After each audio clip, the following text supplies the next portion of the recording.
Glória e louvor, glória e louvor, glória e louvor a vós, ó Cristo. Convertei-vos, nos diz o Senhor, porque o reino dos céus está perto. Glória e louvor, glória e louvor, glória e louvor, glória e louvor a vós, ó Cristo. glória e louvor, glória e louvor, glória e louvor a vós, ó Cristo. O Senhor esteja convosco. Ele está no meio de nós. Proclamação do Evangelho de Jesus Cristo segundo Lucas. Glória a vós, Senhor. Naquele tempo, vieram algumas pessoas trazendo notícias a Jesus a respeito dos galileus que Pilatos tinha matado, misturando o seu sangue com o dos sacrifícios que ofereciam. Jesus lhes respondeu: Vós pensais que estes galileus eram mais pecadores do que todos os outros galileus por terem sofrido tal coisa? Eu vos digo que não. Mas, se vós não vos converterdes, ireis morrer todos do mesmo modo. E aqueles 18 que morreram quando a torre de Siloé caiu sobre eles, pensais que eram mais culpados do que todos os outros moradores de Jerusalém? Eu vos digo que não. Mas, se não vos converterdes, ireis morrer todos do mesmo modo. E Jesus contou esta parábola. Certo homem tinha uma figueira plantada na sua vinha. Foi até ela procurar figos e não encontrou. Então disse ao vinhateiro: Já faz 3 anos que venho procurando figos nesta figueira e nada encontro. Corta. Por que está ela inutilizando a terra? Ele, porém, respondeu: Senhor, deixa a figueira ainda este ano. Vou cavar em volta dela e colocar adubo. Pode ser que venha a dar fruto. Se não der, então tu a cortarás. Palavra da salvação. Glória a vós, Senhor. Glória e louvor, glória e louvor, glória e louvor a vós, ó Cristo. Glória e louvor, glória e louvor, glória e louvor a vós, ó Cristo. Sentados, nos recolhamos num tempo de silêncio e no íntimo do nosso coração rezemos, pedindo ao Espírito Santo que venha em nosso auxílio e nos faça compreender tudo o que essa palavra hoje nos revela. Rezemos.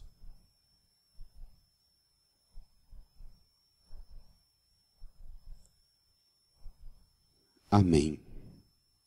Irmãs, irmãos, fazemos esse caminho para a Páscoa. A Quaresma só tem sentido se ela tem como meta a celebração da Páscoa.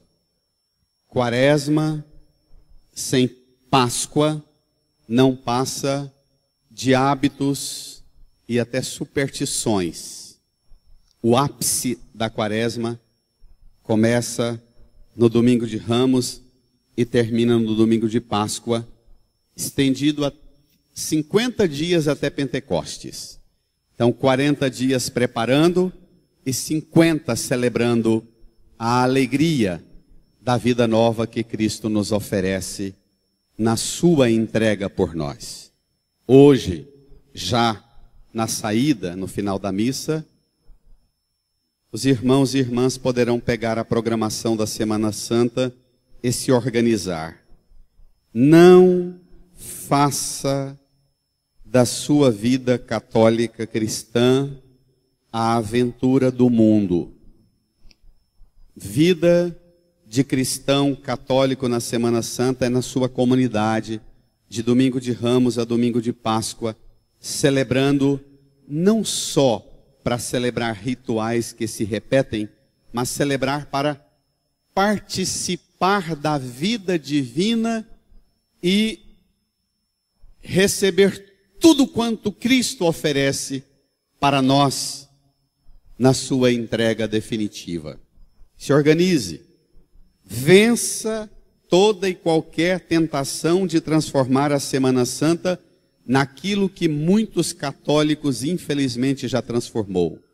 Um feriadão prolongado para passear, viajar, descansar e fazer tantas coisas, menos participar da vida em Cristo. Vença isso, rompa com isso.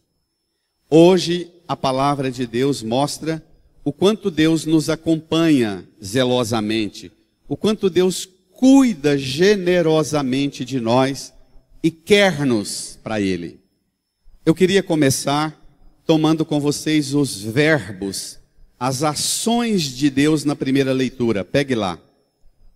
No seu folheto, na primeira leitura, número 3. Corra ao olhar, lá na frente, o versículo 7. Deus conversando com Moisés, que estava com a vida dele assentada. Moisés também era um dos escravos no Egito. Conseguiu fugir. Arrumou um sogro bom, que tinha uma fazenda, tinha um gado enorme. E Moisés, recém-casado, cuidando do rebanho do sogrão, Deus aparece para ele e diz: Moisés, eu tenho outro plano para você. Você quer estabelecer a sua vida e eu quero que você me ajude a estabelecer a vida de todo o povo, Moisés.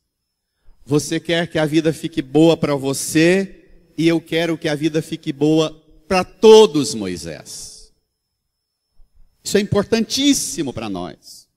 Essa lógica, já no Antigo Testamento, ela é absolutamente oposta a essa lógica perversa do mundo individualista, egoísta e, no máximo, corporativista. Veja, no versículo 7, o Senhor diz a Moisés, o Senhor lhe disse: eu vi a aflição do meu povo que está no Egito, leia comigo, e ouvi o seu clamor por causa da dureza dos seus opressores. Sim, conheço os seus sofrimentos. Desci para libertá-los das mãos dos egípcios e fazê-los sair daquele país para uma terra boa e espaçosa, uma terra onde corre leite e mel. O plano de Deus é para todos, não é só para Moisés, é para todos. Esses verbos, eu vi a aflição, eu ouvi seu clamor, eu conheço os seus sofrimentos, eu desci para libertá-los, fazê-los sair para uma terra espaçosa. Esse é o plano de Deus. Vamos ao Evangelho. No Evangelho, passados 1250 anos depois que Deus falou isso com Moisés, no Evangelho vai mostrar para nós uma cena que revela que, embora já passaram 1250 anos, mas a mentalidade do povo ainda está lá. Irmã, irmão, não tem nada mais difícil do que mexer com a mentalidade humana quando ela se se estabelece, se organiza numa consolidação de sistemas humanos, de estruturas humanas, e justifica a situação do jeito que está, dizendo, é Deus que quer, é Deus que escolheu, está no plano de Deus. Se não fosse pela vontade de Deus, não estaria assim. Cuidado! Todo aquele discurso vigoroso de Deus para Moisés, passados 12, quase 13 séculos, e a mentalidade ainda está lá atrás. Vamos ver? Número 6 do seu folheto, Evangelho de Lucas, capítulo 13, versículo 1 ao 9. Naquele tempo, todos juntos, vieram algumas pessoas trazendo notícias a Jesus a respeito dos galileus que Pilatos tinha matado, misturando o seu sangue com o dos sacrifícios que ofereciam.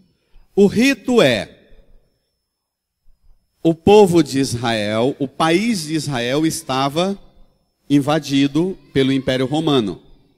O Império Romano se impôs como sistema político, de governo, de gestão do país de Israel. O povo vivia um grande sofrimento porque as lideranças de Israel, o Império Romano destitui qualquer possibilidade de um rei próprio, e os grupos que existiam em Israel, o Império Romano faz uma aliança com eles. Os fariseus, os sacerdotes, faz uma aliança e diz: vocês continuem fazendo os rituais que vocês querem em Jerusalém, mas não critique o Império Romano para ficar tudo em paz. Nós vamos deixar vocês com o templo de Jerusalém, com a religião de vocês fazendo do jeito que vocês querem, mas vocês não levantem nos discursos de vocês no templo nenhum questionamento ao rei. Isso lembra alguma coisa para os dias de hoje? Lembra? Não questione o rei. Pronto. Os galileus era a parte caipira de Israel. Os trabalhadores do campo. Os produtores do campo. Os galileus viviam na Galileia, no Vale do Jordão, ao redor do Mar da Galileia. Eram trabalhadores que empenhavam sua vida na produção do país. Viviam dedicados ao suor e não às articulações políticas, culturais e religiosas. Eram pessoas piedosas que vinham a Jerusalém, não suportavam a imposição do Império Romano, porque, lógico, eram produtores. O Império Romano taxava pesadas regras de impostos para mandar, inclusive, a produção para o exército do Império Romano, para sustentar o exército. Então, eram trabalhadores machucados e feridos, trabalhando para sustentar o exército do Império Romano. Eles vieram a Jerusalém, peregrinando, trazendo os seus animais para o sacrifício, conforme tudo se prescrevia na tradição religiosa de Israel. Trouxeram os animais para o sacrifício.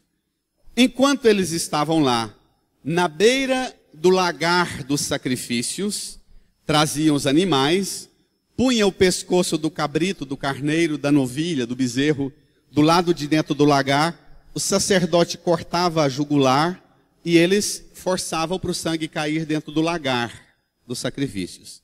Eles estão lá trazendo os animais que eles trabalharam, produziram para oferecer no templo, e o rei fala: esses caipiras estão criticando a minha autoridade, vamos calar a boca deles, manda degolar, mata os galileus, misturando o sangue deles com o sangue dos animais. Jesus está pregando o amor de Deus, a misericórdia de Deus, a compaixão de Deus, e chegam alguns para interferir na pregação de Jesus e dizer: você está pregando esse Deusinho seu aí, bondoso, misericordioso, cheio de compaixão, mas não é bem assim não. Como é que os galileus, gente piedosa, trabalhadora, que vem lá da Galileia, trazendo os animais, oferecendo o sacrifício dos seus animais, como é que Deus permite que Pilatos venha cortar a goela deles junto com os animais? Você acha que isso não tem o plano de Deus, Jesus? As coisas estão assim porque esses galileus fazendo isso é porque Deus quer. Estavam servindo a Deus. Aí Jesus tem uma reação curiosa. Vamos ver? Na verdade, o problema aqui é: qual é a sua opinião sobre Deus e qual é a sua forma de interpretar os fenômenos violentos, políticos, econômicos, sociais, culturais e naturais? Qual é a sua forma de interpretar os acontecimentos da história? Você põe Deus para justificar os acontecimentos? Esse é o problema. Vamos ver? A reação de Jesus é curiosíssima. Jesus lhes respondeu, brada, todo mundo.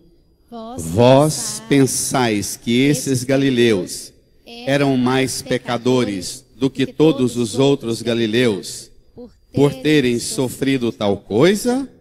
Eu vos digo que não. Mas, se vós não vos converterdes, ireis todos morrer do mesmo modo. Então, Jesus fala para eles: vocês pensam que isso aconteceu porque eles eram pecadores?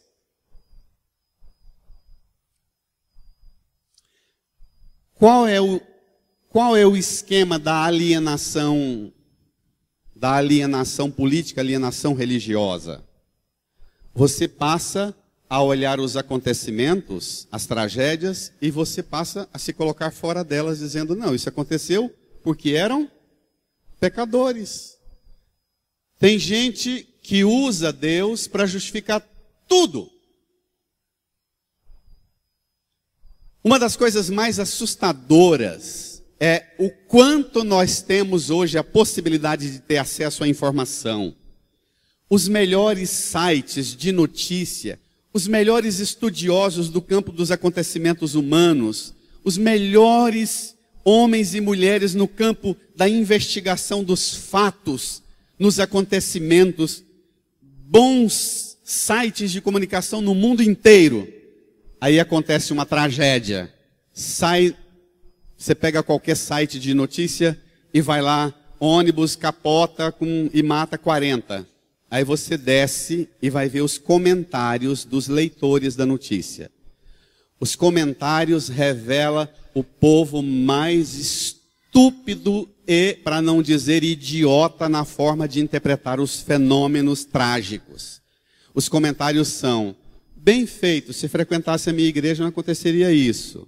Bem feito, boa coisa não devia estar fazendo, porque senão Deus não teria permitido que acontece.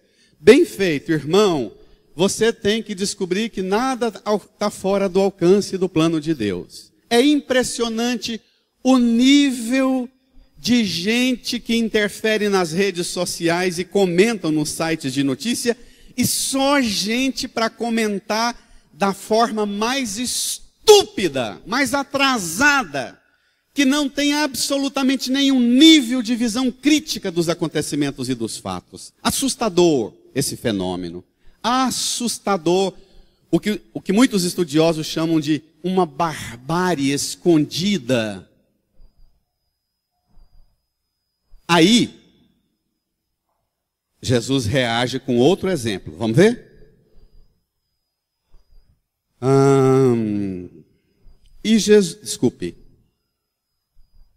Versículo 3. Eu vos digo que não, mas se não vos converterdes, ireis todos morrer do mesmo modo. Versículo 4. E aqueles 18 que morreram, leia, igreja, quando a torre de Siloé caiu sobre eles, pensais que eram mais culpados do que todos os outros moradores de Jerusalém? Eu vos digo que não. Mas se não vos converterdes, ireis todos morrer do mesmo modo. Eu estava lendo essa semana a tragédia lá na África, não é?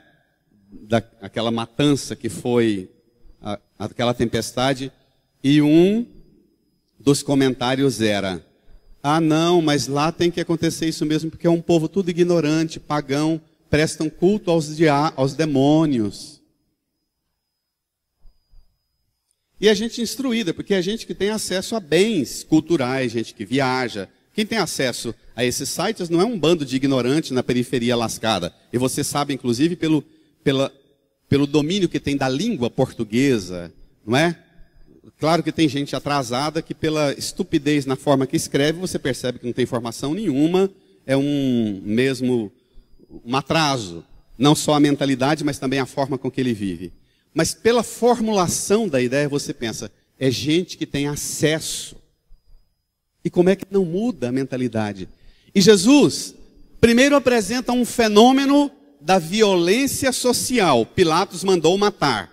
Depois apresenta um fenômeno natural, uma tragédia. Uma torre de Siloé, chegando ao lugar sagrado de Jerusalém. Aquela torre indicava o lugar sagrado, muito provavelmente indicando a piscina de Siloé, que era um lugar de banhos milagrosos.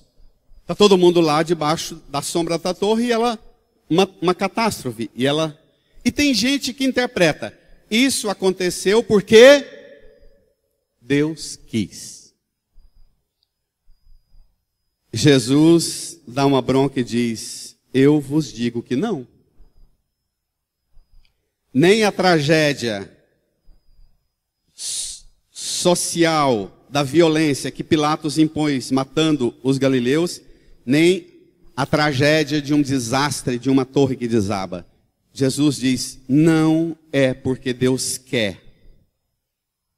Por que acontece o mal no mundo? Por que há sofrimento no mundo?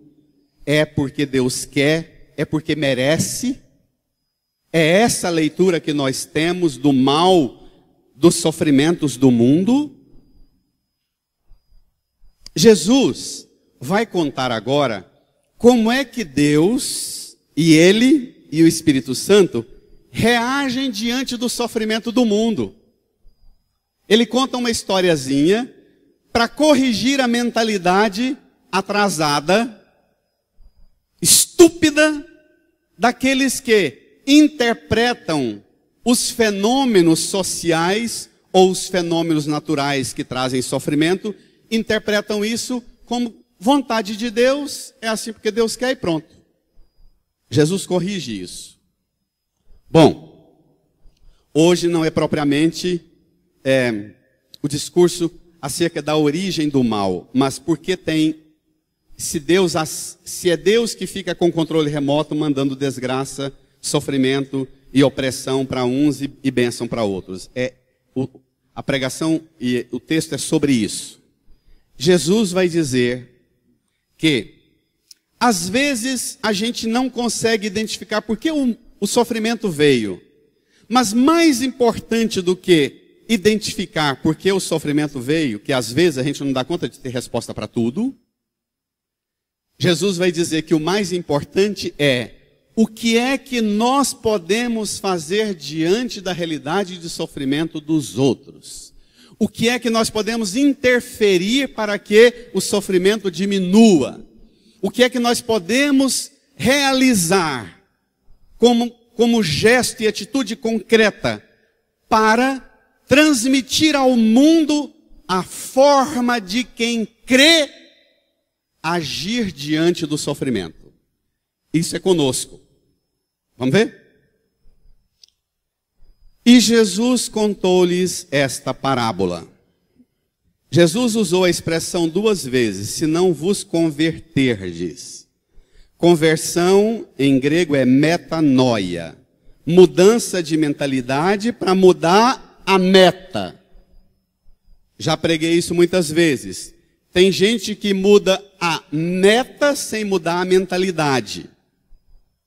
Não comece a fazer regime pondo meta, quantos quilos vai perder, sem antes mudar a mentalidade. Quem trabalha nessa área sempre diz, não é? Mais importante é descobrir.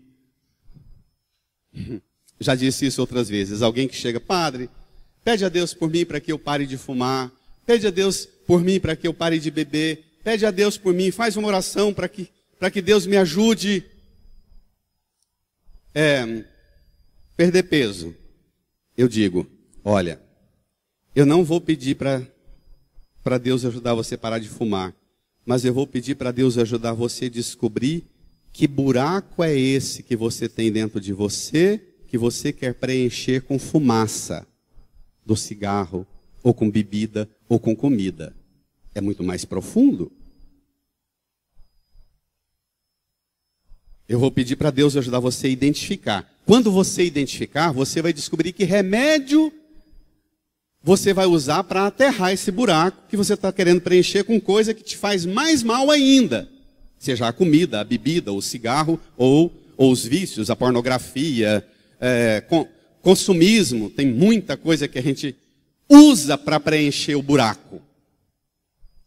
E é isso aqui que o texto apresenta agora. Vejamos. E Jesus contou-lhes esta parábola. Certo homem tinha uma figueira plantada na sua vinha. O homem tinha uma roça. A lavoura era de uva. Vinha na linguagem aqui não quer dizer necessariamente lavoura de uva. É uma propriedade rural onde se planta muita coisa. Mas vamos ficar com a ideia de uma lavoura de uva e dentro dela plantou um pé de figo, uma figueira. Vejamos. Vamos lá? Foi até ela procurar figos e não encontrou. Ainda bem. É um pé de figo plantado na lavoura de uva. E foi no pé de figo buscar figo e não buscar uva. Entendeu? E aí? Então disse ao vinhateiro, brada a igreja. Já faz 3 anos que venho procurando figos nesta figueira e nada encontro. Corta, por que está ela inutilizando a terra?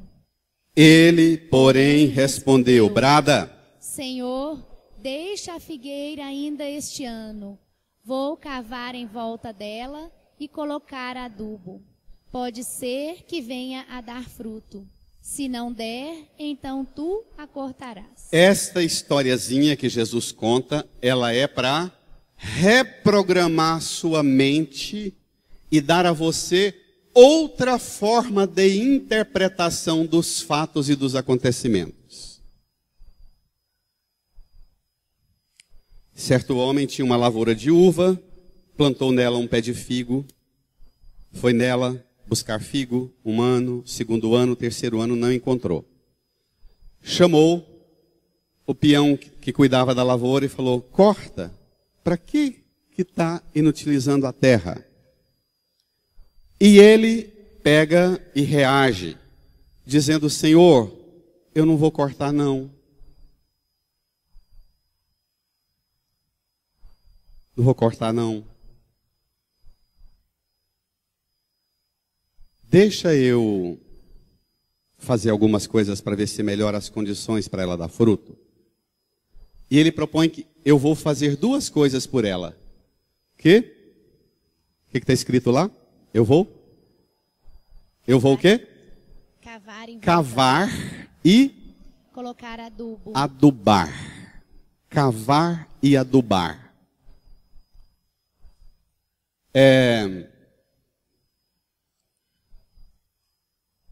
Depois, se ela não der fruto, aí, quem vai cortar?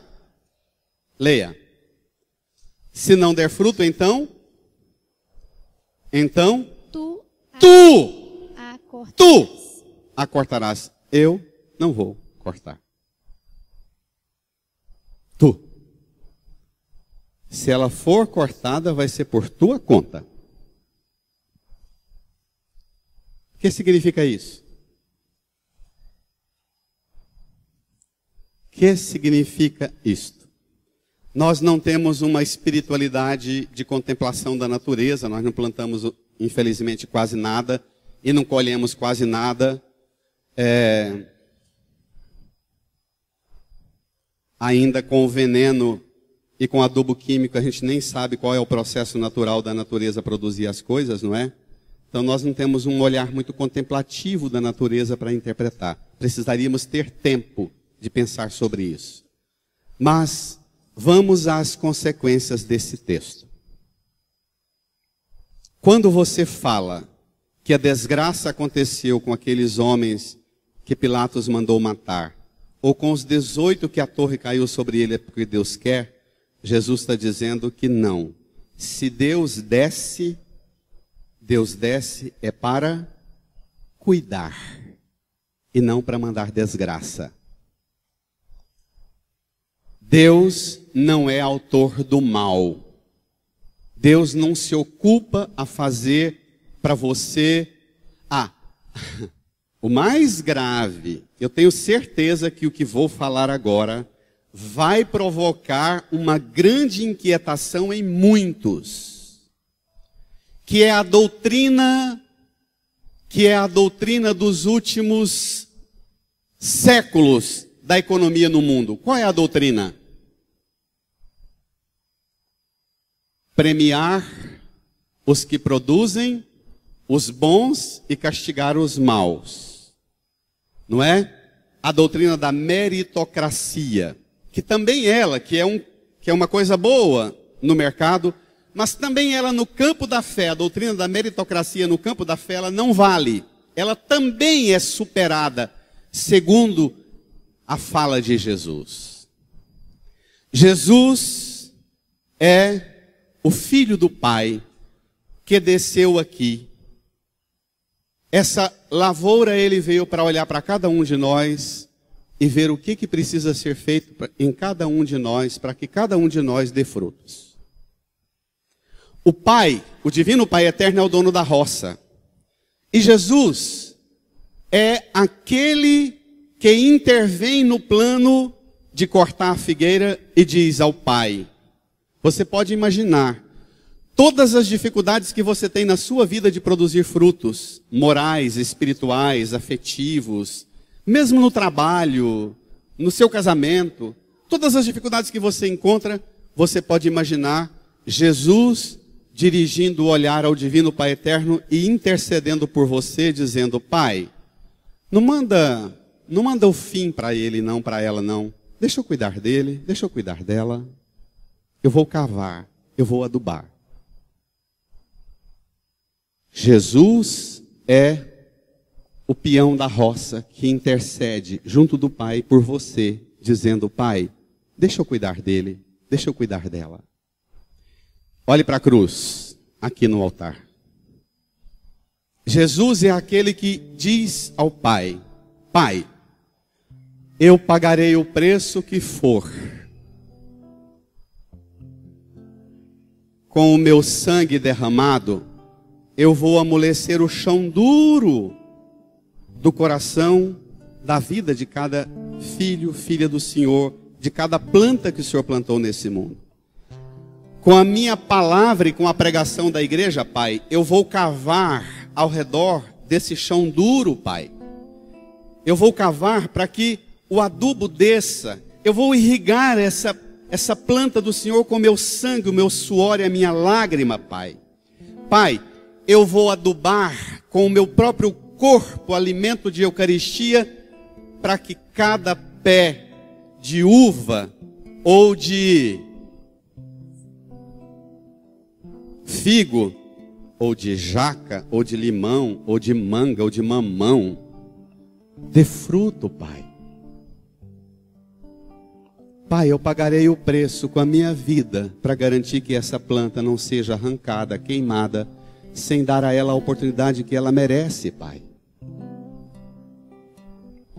Eu demorei muitos anos na minha vida para entender essa parábola, e só visitando doente nos hospitais, quando você fica na fila para ir na UTI, aquela fila enorme de gente para entrar na UTI, quem está lá?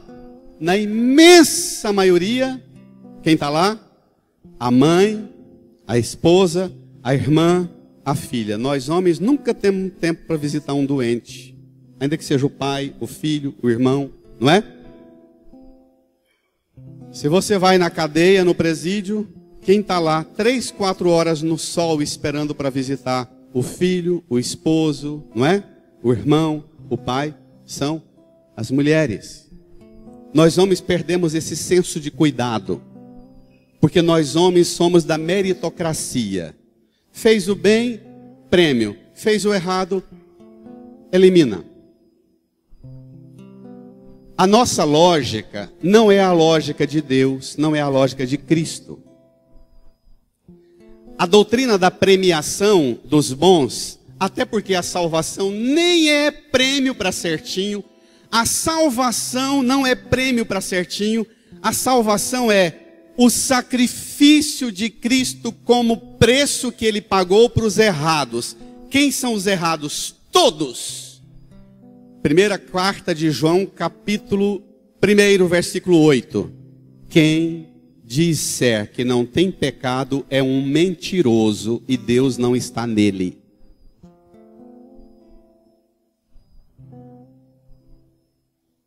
Essa doutrina perversa da política, da economia, que acha que deve premiar os certinhos e mandar para a cadeia ou matar quem não presta, essa não é a economia da salvação.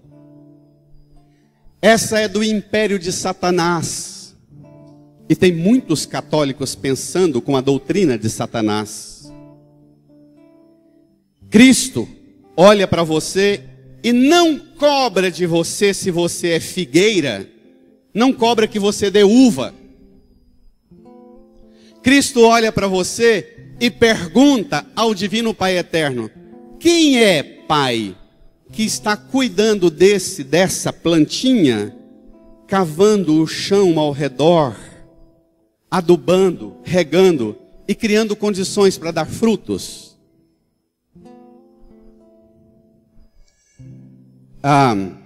Eu fiz uma anotação aqui que eu preciso passar para os irmãos. Luiz Rojas Marcos é um psiquiatra, um grande estudioso do comportamento humano, médico, psiquiatra, médico espanhol. Tem 75 anos. É um dos grandes estudiosos da situação da violência no mundo. Trabalhou em muitos projetos, tanto de hospitais psiquiátricos quanto também de projetos de reeducação em presídios. E tem uns dados da realidade, escrito agora há pouco por ele, que está bombando na internet. Dados da realidade da infância e da adolescência. O estado emocional devastador das nossas crianças. Por que as nossas plantinhas, as nossas crianças, os nossos pezinhos de uva ou de figo estão tão tragicamente doentes? Os dados dele: uma em cada 5 crianças no mundo tem doença mental. Os últimos 4, 5 anos aumentou 43% o déficit de atenção nas crianças. Nos últimos 4, 5 anos aumentou 37% a depressão dos adolescentes e 200% o suicídio de crianças entre 10 e 14 anos. Mas quando você escuta esse estudioso dizendo quais são as causas, é assustador. As causas: crianças estimuladas e superdimensionadas com objetos materiais, o tempo inteiro ganhando da mão do pai e da mãe um objeto, o tempo inteiro. Crianças privadas de experiência e de conceitos básicos. Crianças filhas de pais e mães emocionalmente não disponíveis. O pai e a mãe nunca estão por conta dela. Ou se está por conta dela, é ela que manda no pai e na mãe, pedindo o tempo inteiro, e o pai e a mãe é que estão por conta dela. Ela não tem limite, não são estabelecidos claramente os limites. Não são definidas responsabilidades, uma nutrição desequilibrada, crianças que não se movimentam saudavelmente em horas planejadas para movimentar-se saudavelmente na praça, no jardim, no parque. Sono não é adequado, jogos são todos de violência e acelerados, com jogos de iluminação que põem as crianças mais aceleradas ainda, sem interação social. Pais, presta atenção, pais e avós, pais e mães digitalmente distraídos, pais permissivos, crianças que governam, elas têm o direito a tudo, esforço nenhum da parte delas, são sedentárias, o tempo inteiro recebem uma gratificação, um prêmiozinho. A vovó brinca o tempo inteiro, vamos ali com a vovó, que se você for com a vovó vai te dar tal coisa. Isso existe? Existe? O que fazer? Pergunta esse psiquiatra. Olha o que ele sugere. Acordar e voltar para o básico. Definir limites. Lembrar que você é o capitão, você é o chefe, a mãe, o pai, o responsável. Ter um estilo de vida equilibrado. Cheio do que precisa e não do que quer. Olha a diferença. Não tenha medo de dizer não. Se o que querem não é o que precisam, não tenha medo de dizer não. Alimentação saudável. Hora de dormir, hora de estudar, hora de passear no parque, hora de brincar, hora de andar de bicicleta, hora de jantar, hora de sentar no chão com as crianças e brincar e dizer firmemente, agora o papai, a mamãe precisa descansar, amanhã é pesado. Uma das causas de maior desequilíbrio psíquico e emocional nas crianças, a mãe diz uma coisa, o pai diz outra, a vovó diz outra, o vovô diz outra. Como é que essa árvore vai dar fruto se ela nem sabe o que ela é? Aos 10, aos 14 anos, o que ela vai querer fazer com ela? Não precisa do dono da vinha vir e dizer corta. Ela mesma vai dizer, vou tirar minha vida, para que eu estou nesse trem? Não sei o que eu sou.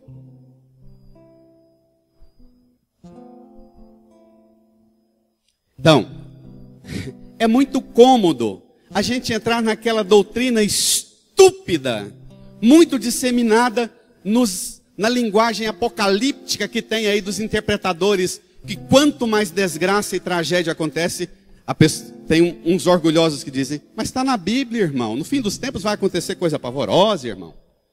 É como se Deus estivesse providenciando as coisas pavorosas e a nossa tarefa era só aguardar o pavoroso chegar. Não!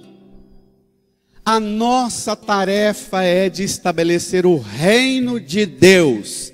Enquanto as coisas más acontecem, nós não. Nós estabelecemos o reinado de Deus. Seja feita a vossa vontade. Reina, Senhor, na terra e no céu.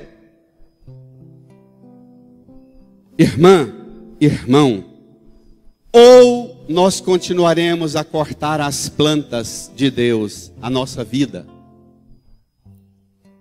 ou nós continuaremos a arrancar e jogar no fogo a lavoura de Deus, ou nós nos colocaremos junto com Jesus e diremos a Ele, Senhor, tudo quanto for necessário fazer no chão duro da minha vida, no chão duro do meu coração, cava, Senhor, o chão duro do meu coração, cava, Senhor, o chão duro da minha mente com as coisas que eu trouxe da minha formação precária, os meus conceitos fracos, as minhas convicções rígidas, mas pobres de conteúdo.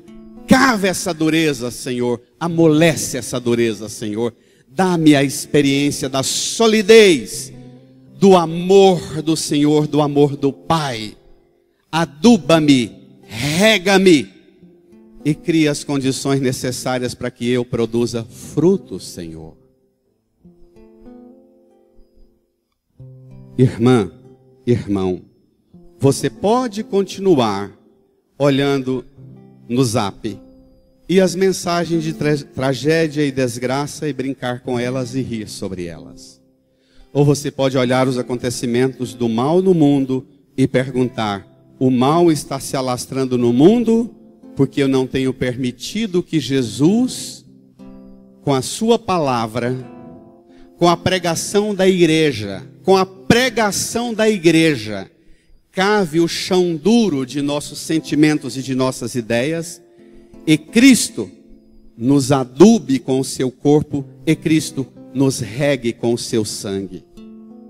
Você pode intervir, permitindo que o próprio Cristo intervenha na sua história e devolva para você as condições que você precisa para voltar a dar sentido para a sua vida e para a vida do mundo. Amém? Amém.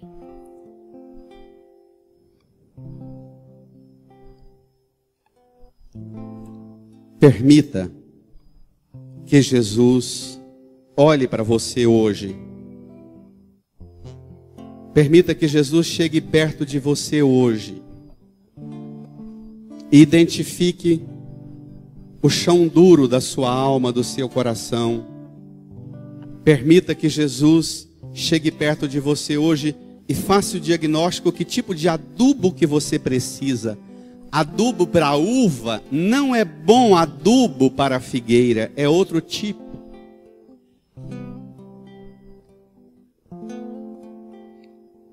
Incline a sua cabeça, abra seu coração e diga ao Senhor que você aceita a intervenção dEle na sua vida, que você aceita a intercessão de Jesus junto do Pai, oferecendo ao Pai que Ele vai cuidar de você. Ele vai cavar, vai adubar, Ele vai garantir as condições para você produzir frutos. Fale para Ele. Põe a mão no seu coração, incline a sua cabeça, apresente você a Jesus como uma planta que Deus plantou, e apresente você a Jesus dizendo que você aceita que Ele cuide de você e providencie as condições necessárias que você precisa para voltar a dar frutos, a florir, a brotar, a ser uma árvore linda de bênção e de fruto no mundo.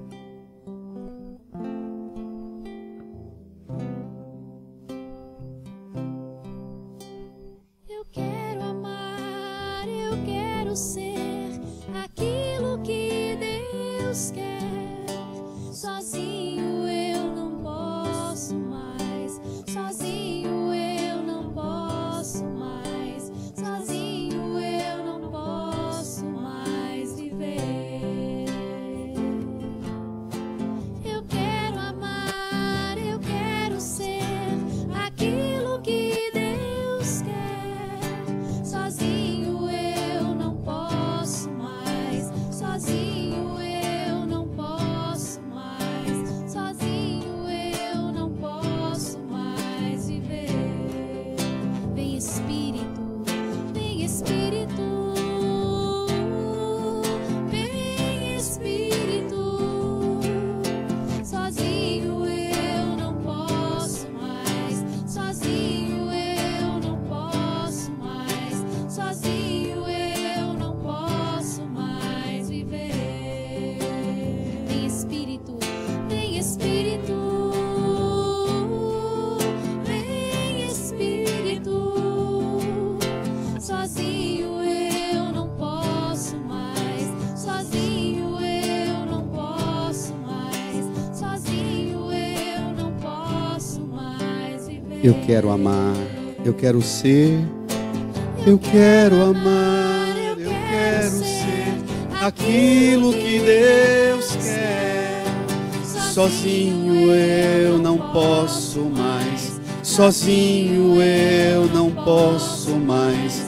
Sozinho eu não posso mais viver. Vem Espírito. Vem Espírito. Vem Espírito. Sozinho Eu não posso mais. Sozinho eu não posso mais. Sozinho eu não posso mais. Fiquemos de pé. Deixe o folheto no banco. Estenda as mãos aqui para a cruz de Jesus. Estenda as suas mãos.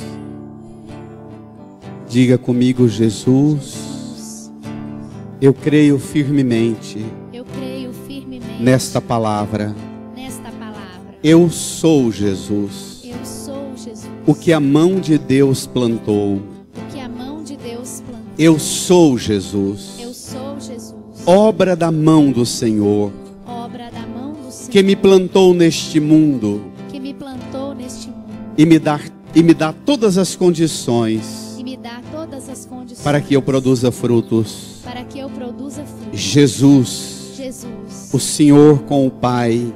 O Senhor com o Pai. E o Espírito Santo. E o Espírito Santo. Sabem de tudo quanto. Sabem de tudo quanto. Eu preciso receber para melhorar as minhas condições de produzir bons frutos.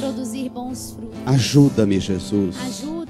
Não permita que eu seja cortado, arrancado da vida da minha família, do coração das pessoas que eu amo, que eu preciso. Não deixe, Jesus, que eu seja arrancado, jogado fora da minha família, da igreja, do mundo.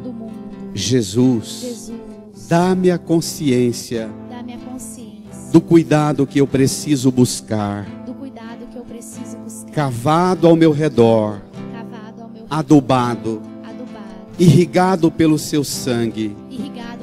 Eu terei todas as condições para voltar a dar frutos, bons frutos. Jesus, eu me ofereço, eu aceito.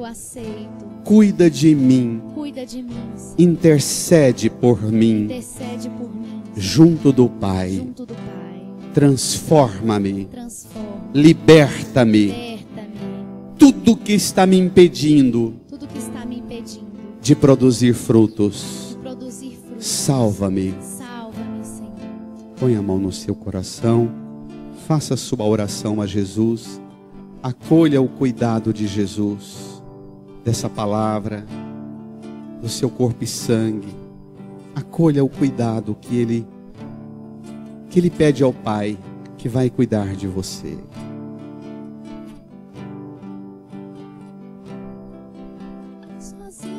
Eu não posso mais. Sozinho eu não posso mais. Sozinho eu não posso mais viver.